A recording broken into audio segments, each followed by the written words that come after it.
एक बार फिर से आप सभी का मंत्र क्लासेस के यूट्यूब चैनल पे स्वागत है। जैसा कि हम क्लास कर रहे थे आपका आपदा प्रबंधन, जिसको हम लोग प्राकृतिक आपदा प्राकृतिक संकट के रूप में हम लोग पढ़ना है। ये आपके क्लास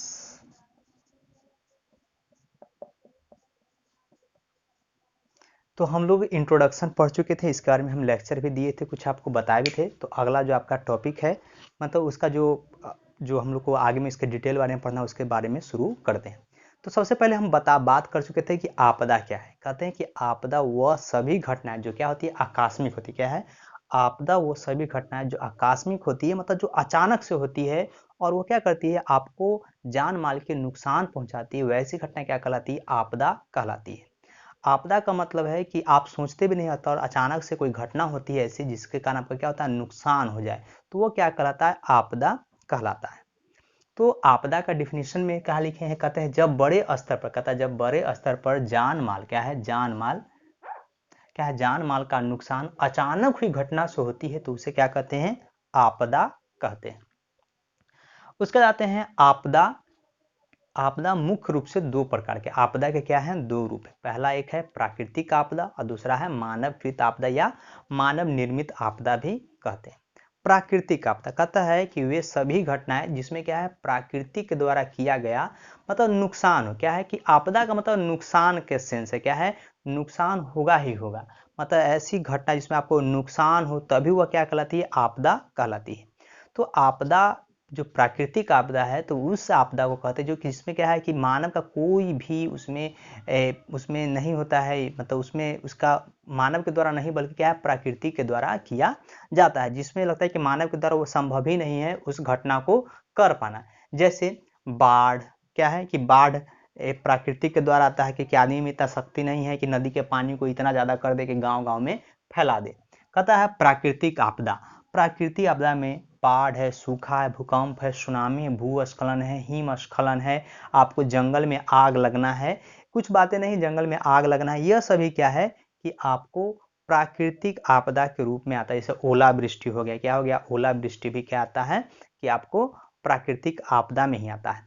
अब ओलावृष्टि समझते हैं। ओलावृष्टि मतलब क्या होता है कि जब बारिश की बूंदे से ज्यादा क्या होने लगे, बर्फ के टुकड़ा गिरने लगे। अब मान के चलिए कि जैसे ओलावृष्टि, अब शहर में अगर ओला गिरता हो तो उससे कोई खास नुकसान नहीं होगा, क्योंकि गांव मतलब शहरों में क्या होता है कि खेती नहीं होता है, कि जो ओलावृष्टि होता है अगर शहर में हो तो वो कोई खास नुकसान नहीं करेगा। लेकिन जब वही अगर जहाँ पर खेती होती है, जहाँ पर फसल अच्छा खासा फसल हो रहा हो, मतलब फसल कटने वाला हो या फसल मतलब तैयार हो, जैसे अभी धान का कोई फसल है और अचानक यहाँ पर क्या होने लगे कि बहुत ज्यादा बर्फ का टुकड़ा गिरने लगा और उससे क्या हो कि पूरा फसल बर्बाद हो जाए, तो यह किसान के लिए क्या है, एक आपदा। क्योंकि उनका क्या हानि हुआ है, तो उनके जो पैसा था, जिससे धन आने वाला था, जो फसल का नुकसान हुआ है, ऐसे नुकसान को क्या कहते हैं? आपदा कहते हैं। ऐसा नहीं कि आप घर में बैठे हैं, बर्फ आपके पास गिरा तो आपका कोई नुकसान हो जाएगा, इससे कोई नुकसान नहीं होगा। लेकिन जिससे जहाँ पर खेती हो रही है, अगर वहां नुकसान होता है तो क्या कहलाता है? आपदा कहलाता है। भूस्खलन। भूस्खलन मतलब क्या होता है कि जब बहुत तेज बारिश होती है, क्या है, जब बहुत तेज बारिश होती है या आपने बहुत ज्यादा वन का कटाव किया, क्या है, वन कटाव किया है, और बारिश होने का जो मिट्टी होती है वो क्या होती है कि वो जमीन से जुड़ी होती है। लेकिन जब ज्यादा बारिश होती है तो वो क्या कहते हैं, वो मिट्टी क्या है कि अपने जुड़ाव को तोड़कर पानी के साथ बह जाती है। तो ऐसा क्या होता है कि छोटा मोटा जगह पे होता है, जो प्राकृतिक के द्वारा बारिश, बहुत ज्यादा बारिश होने पे ऐसा होता है। या कहीं माइनिंग होता है, कहीं बहुत ज्यादा आप लोग उत्खनन कर चुके हैं, क्या है, कहीं बहुत ज्यादा उत्खनन कर चुके हैं, तो वहां भी आपको भूस्खलन देखने को मिलता है। अब हिमस्खलन क्या है कि आप कहीं पहाड़ पे गए, बर्फीला इलाके पे गए, और वहां से कहीं बर्फ का बहुत बड़ा भाग क्या है कि बर्फ से पिघल कर चला आता है। क्योंकि बर्फ का देखिएगा, बर्फ का जो स्ट्रक्चर होता है वो क्या होता है, गोल तरह का होता है। वो थोड़ा सा उसको फिसल मिलेगा तो फिसलता हुआ नीचे चला आएगा।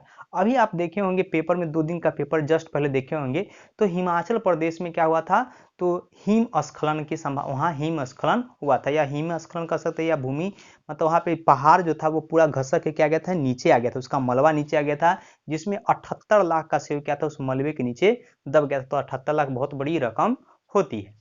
तो वही आता है बाढ़, सुखाड़, भूकंप, इस पे भी बाद में हम लोग को चर्चा करना है। अब कहता है मानवकृत आपदा। क्या है? मानवकृत आपदा।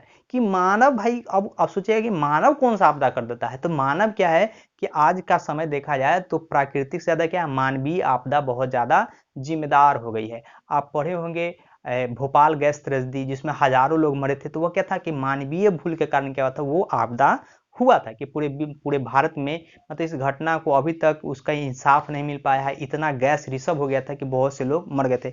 अभी हाल फिलहाल में एक और घटना हुई थी जिसमें गैस रिसव होने के बाद क्या था कि बहुत से लोग मर गए थे, वो भी लॉकडाउन में। कहता है आग लगना, एक याद चीज रखिए, जंगल में आग लगना और घर में आग लगना दोनों अलग अलग चीज है। अगर जंगल में आपसे एग्जाम पूछता है जंगल में आग लगना कौन सी आपदा है, प्राकृतिक आपदा है या मानवकृत आपदा है, तो आपका जवाब होना चाहिए कि यह क्या है, जंगल में आग लगना प्राकृतिक आपदा होती है। और मानवकृत आपदा क्या है, घर में आग लगना। अब मान के चलिए कि आपके घर में गैस सिलेंडर क्या है, गैस सिलेंडर रसोई घर, रसोई से मतलब आप लोग खाना बनाते हैं उसमें ब्लास्ट होता है, तो क्या वो प्राकृतिक रूप से ब्लास्ट हुआ है, नहीं, बल्कि हमारी कमी के कारण हो सकता है कि हम गैस खुला हुआ छोड़ दें या गैस में कुछ लीकेज हो हम ध्यान न दिए हो तब वो ब्लास्ट कर जाए।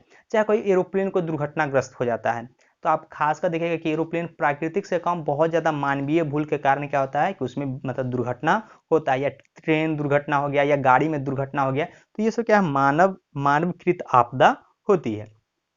आगे कहता है दंगा, सांप्रदायिक दंगा, जैसे अभी दिल्ली में हुआ था हिंदू मुसलमान को लेकर, तो क्या उसमें प्राकृतिक का योगदान था, नहीं योगदान था, बल्कि क्या था कि वो मानव के द्वारा किया गया था। तो ये दोनों बात आपको याद रखना होगा कि प्राकृतिक आपदा कौन है और मानवकृत आपदा कौन है।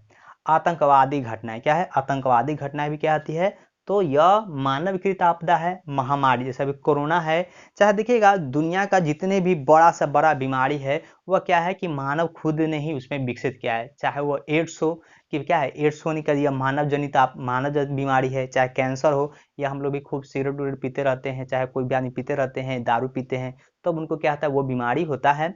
चाहे भी जो कोरोना का दौर है वो भी क्या है कि वो मानव के द्वारा क्या हो रहा है, फैल रहा है, उसमें कोई प्राकृतिक का योगदान नहीं है। तो यह से कहता है युद्ध, ये दोनों चीज आपको याद रखना है कि प्राकृतिक आपदा और मानवकृत आपदा क्या है। अब अगला कहता है प्राकृतिक आपदा और प्राकृतिक संकट में क्या अंतर है। तो सबसे पहले संकट समझिएगा, हम हमेशा कहते हैं कि संकट क्या था, बोलते हैं ना कि हमको आने वाला मतलब हमारा आने वाला दिन बड़ा संकटमय होगा, जिसका भी नौकरी छूटा होगा कहेगा कि आने वाला दिन हमको क्या है, संकट आ रहा है। अभी क्या कहता है कि हमारे ऊपर आपदा आ गया, मतलब क्या है कि अचानक से स्थिति खराब हो गया है। लेकिन अगर कोई लंबा समय के मतलब कोई ऐसा घटना हो, प्राकृतिक ऐसी घटना हो जिसका दुष्प्रभाव क्या हो कि अभी नहीं कुछ सालों बाद आपको मिलेगा, तो वो क्या कहलाता है, प्राकृतिक संकट कहलाता है। वो क्या कहलाता है आपको, प्राकृतिक संकट कहलाता है। और प्राकृतिक आपदा के बारे में बताएं आपको कि वो क्या होता है, तुरंत की घटना, क्या है कि अचानक से, जैसे वज्रपात हो गया, यहाँ पे हम पढ़ा रहे हैं, अब यहाँ पे मेरे ऊपर बिजली गिर जाए, तो यह क्या है कि यह अचानक से होता है, और अचानक से भी इसका क्या है, प्रभाव भी अचानक से ही खत्म हो जाता है। तो इसका भी अंतर हम लोग जानेंगे। तो सबसे पहले समझते हैं, कहता है प्राकृतिक आपदा प्राकृतिक संकट में अंतर। जो इधर तरफ लिखा है वो क्या है, प्राकृतिक आपदा है, और इस तरफ जो हम लिखे हैं वो क्या है, प्राकृतिक संकट लिखे हैं। तो कहता है प्राकृतिक आपदा की गति क्या होती है, तेज होती है, मतलब अचानक से हो जाती है। मतलब आप मतलब जैसे आपको आती भूकंप आना है, तो आपको क्या पता होता है कि भूकंप अभी आने वाला, अचानक से भूकंप आ सकता है। या कहीं मतलब सुनामी आने वाला है तो अचानक से सुनामी आ जाता है। आंधी चलने का है तो ऐसा थोड़े है कि आंधी में तो हमको पता है कि एक सप्ताह बाद आंधी आएगा, ऐसा तो नहीं पता है, अचानक से क्या आता है, आंधी आ जाती है। कहता है प्राकृतिक संकट की गति क्या होती है, धीमी होती है। जो प्राकृतिक संकट है उसका गति क्या होता है, बहुत धीमा होता है। आज नहीं, आपको 5 साल 6 साल 10 साल 50 साल बाद आपको देखने को मिलेगा। जैसे अब कहते हैं पानी का संकट होने वाला है, मतलब क्या है, पानी का संकट से समझ जाइएगा, पानी का संकट होने वाला है, तो संकट मतलब क्या है कि अभी नहीं होगा, ये कुछ साल बाद आपको होने वाला है कि पानी का संकट हमको होगा। कहता है प्राकृतिक आपदा को नियंत्रण नहीं किया जा सकता है, प्राकृतिक आपदा को नियंत्रण नहीं किया जा सकता। कि जो प्राकृतिक आपदा है इसका हम लोग नियंत्रण कभी नहीं कर पाएंगे। क्या हम लोग क्या भूकंप को रोक सकते हैं, नहीं रोक सकते। क्या कोई बिजली गिरने वाला उसको हम लोग रोक सकते हैं, नहीं रोक सकते हैं। लेकिन कहता है इस पर नियंत्रण किया जा सकता है। जो प्राकृतिक संकट है इस पर नियंत्रण किया जा सकता है, इसका प्रबंधन के द्वारा, व्यवस्था के द्वारा, जागरूक के द्वारा नियंत्रण किया जा सकता है। इसके बारे में नीचे हम लोग चर्चा करेंगे कैसे नियंत्रण किया जाता है। कहता है इसका नुकसान अस्थायी होता है, मतलब क्या होता है, इसका नुकसान अस्थायी होता है कि कुछ समय के लिए नुकसान होता है। कि जैसे अभी महाराष्ट्र में थे, वहाँ महाराष्ट्र में बहुत बड़ा तूफान आया, या पश्चिम बंगाल में तूफान आया, तो लोग क्या हुआ कि उससे उभर रहे हैं, वो फिर से क्या होंगे, अपना काम करना शुरू कर देंगे, वो क्या है उससे उभरने में सक्षम रहते हैं। कहता है इसका जैसे सुनामी भूकंप बाढ़ क्या है, जैसे सुनामी भूकंप बाढ़ इन सभी से लोग क्या होते हैं कि इससे उभर जाते हैं, इससे क्या होते हैं, इसको भूल जाते हैं या फिर से अपने काम में लग जाते हैं। कहता है इसका नुकसान अस्थायी होता है, मतलब जब ये नुकसान करता है तो इससे बचाव की कोई भी सुविधा उपलब्ध आपके पास नहीं होती है, मतलब आप इसका उपाय कर ही नहीं पाएंगे। जैसे समुद्र के जल स्तर का बढ़ना, आपको पता है कि आज से 50 साल बाद 60 साल बाद समुद्र का जल स्तर इतना ज़्यादा बढ़ जाएगा कि वो भी कैसे बढ़ेगा कि हिम के गलने के कारण जो हमारा जो उत्तरी अंटार्कटिका है वहाँ पे जो बर्फ जमा है वो क्या है धीरे धीरे पिघल रहा है, और पिघलने के कारण क्या हो रहा है कि समुद्र का जो स्तर है वो क्या धीरे धीरे बढ़ रहा है, और वो इतना ज़्यादा बढ़ जाएगा कि हमारे देश का जितने भी मतलब हमारे क्षेत्र के जितने भी समुद्री इलाका हैं वो सभी क्या हो जाएंगे, डूब जाएंगे। मतलब क्या है कि उसके आसपास के जितने भी क्षेत्र हैं, मुंबई डूब जाएगा, आपको मतलब लंदन का बहुत सा क्षेत्र डूब जाएगा, अमेरिका का डूब जाएगा, संघाई डूब जाएगा। ये सब क्या है कि ये मतलब संकट है कि जल समुद्र का जल स्तर बढ़ना क्या है, प्राकृतिक संकट है। वो भी क्या है कि ये धीरे धीरे अभी नहीं है, ये लंबा समय होगा, लेकिन जब होगा तो ये क्या होगा, अस्थायी होगा। कहता है जैसे ओजोन परत का क्षरण, मतलब ओजोन परत में छेद होने से कारण क्या हो रहा है कि हमारे जो धरती का जो तापमान है वो क्या हो रहा है, धीरे धीरे बढ़ रहा है, एक एक से बीमारी होता जा रहा है, लेकिन अभी नजर नहीं आ रहा है, ये बाद में आपको देखने को मिलता है। और भी चीज है जैसे आपका ग्लोबल वार्मिंग, क्या है ग्लोबल वार्मिंग, मतलब कुछ कुछ ऐसी घटना या वृक्षों का काटना जिससे क्या धरती का जिसे आप कहता है भू कहता है आपको कह सकता है, इसका एक नाम है कहता है भूमंडलीय ताप का बढ़ना, जो हमारे धरती का जो वातावरण उसका तापमान बढ़ना, ये इतना बढ़ते चला जाएगा कि यहाँ की जो पानी उनी सब है वो क्या हो जाएगा, वह सभी यहाँ से खत्म हो जाएगा। अब आते हैं हम लोग जो आपका अगला है, कहता है अधिक विनाशकारी आपदा या कम विनाशकारी आपदा। अब कौन सा ऐसा आपदा है जो ज़्यादा विनाशकारी है कि वो अपने चपेट में क्या है कि बस छोटा मोटा स्थान को नहीं बल्कि एक बड़े स्थान को लेता है। तो उसमें बाढ़ है, सुनामी है, भूकंप है, सूखा है। सूखा मतलब क्या है कि एक सीमित क्षेत्र न होकर बल्कि क्या होता है पूरी जगह बड़े पैमाने पर होता है। जैसे आप सुनिएगा कि दिल्ली में भूकंप आता है और उसका प्रभाव क्या आपको यहाँ तक नजर आता है। चाहे सुनामी, जब सुनामी आता है तो क्या है कि पूरे भारत का, आपको और से याद होगा आपको भारत का नक्शा, तो थोड़ा सा आपको, तो यहाँ पे क्या था कि यहाँ से भूकंप आया, सुनामी जब भूकंप का केंद्र था, और यहाँ से क्या होता है कि ये पूरा क्षेत्र क्या, ये पूरा भारत का जो क्षेत्र था ये बहुत बड़ा क्षेत्र है, इन सभी क्षेत्र में क्या होता है कि पूरा यह क्षेत्र क्या था, भूकंप से दहल सा गया था। सुनामी मतलब क्या है, भूकंप यहाँ है और ये पूरा जो क्षेत्र था ये सुनामी से पूरी तरह से तबाह हो गया। उसी तरह सूखा है, बाढ़ है, बाढ़ भी आता है तो देखते गांव का गांव पूरा खत्म। अभी देखिएगा तो अभी देखा जाए तो आपके भारत के बहुत से क्षेत्रों में बाढ़ है, असम में बाढ़ आ चुका है, बिहार में बहुत ऐसे जगह है जहाँ पर बाढ़ की स्थिति उत्पन्न हो गई है। एक और चीज है कि बाढ़ देखिएगा तो बाढ़ ऐसा नहीं है कि बाढ़ सिर्फ गांव में ही आता है, बाढ़ क्या है कि बाढ़ आपदा है, बाढ़ कोई संकट नहीं है। आपको लगता है कि बाढ़ तो हमको पता है कि आने वाला, लेकिन क्या है बाढ़ आपदा है। कैसे आपदा है, क्योंकि देखिएगा कि जब बहुत ज्यादा बारिश हो जाती है, खासकर शहर में कैसे बाढ़ आता है, सोचेंगे बाढ़ तो सिर्फ नदी में ही आता है, क्योंकि बाढ़ का डिफिनीशन में कहता है, देखिएगा बाढ़ कहता है, बाढ़ हम उसे कहते हैं जब नदिया का जल अपनी तटों से, कहता तटों के बाहर आकर अपने आसपास के क्षेत्रों में बहने लगता है, जिससे वहां के जान माल फसल को भारी नुकसान होता है, उसे क्या कहते हैं, बाढ़ कहते हैं। लेकिन मुंबई में बाढ़ कैसे आ जाता है, नहीं पटना में बाढ़ आ जाता है, आपको जयपुर में बाढ़ आ जाता है, कलकत्ता आपको दिल्ली में बाढ़ आ जाता है, तो ये कैसे बाढ़ आ जाता है। तो यहाँ पे क्या होता है कि जब बहुत तेज वर्षा होती है, और शहरों में क्या होता है कि सब जगह कंक्रीट का चीज बना हुआ है, कंक्रीट का मतलब क्या है कि सब जगह सीमेंट का चीज बना, और सीमेंट क्या है कि पानी को जमीन के अंदर जाने नहीं देता है। और वहाँ क्या है कि जो शहरों में क्या है कि जो जल का निकासी का सिस्टम है वो वहाँ पे क्या होता है, कमजोर होता है। और मुंबई जैसा जगह तो क्या है कि जो समुद्र तल से बहुत ही ज्यादा नीचे है, तो वहां पर क्या होता है कटोरा का रूप ले लेता है। जैसे आप देखिएगा तो इस तरह का कटोरा का रूप ले लेता है, जैसे हमारा दिल्ली है, बिहार है, महाराष्ट्र है, इसका जो ज्योग्राफिकल कंडीशन वो क्या है, वो इस तरह कुछ कटोरे के आकार का है, जहाँ पर पानी गिरने पर क्या होता है कि वो पूरा पानी एक कटोरे में जमा हो जाता है और उसको निकालने की कोई सुविधा नहीं होती है। इस कारण आपको पटना में, महाराष्ट्र में, दिल्ली में बाढ़ की समस्या उत्पन्न हो जाती है कि वहाँ पर नदी न होते हुए भी वर्षा के पानी से क्या होती है, बाढ़ जैसी स्थिति उत्पन्न हो जाती है, क्योंकि वहाँ पर क्या है ड्रेनेज सिस्टम बहुत अच्छा नहीं है। जैसे बिहार साल में, पिछले साल पूरे पटना में पूरा बाढ़ का स्थिति उत्पन्न हो गया था, सोचिए कोई नदी नहीं है फिर भी इतना बाढ़ आ गया था।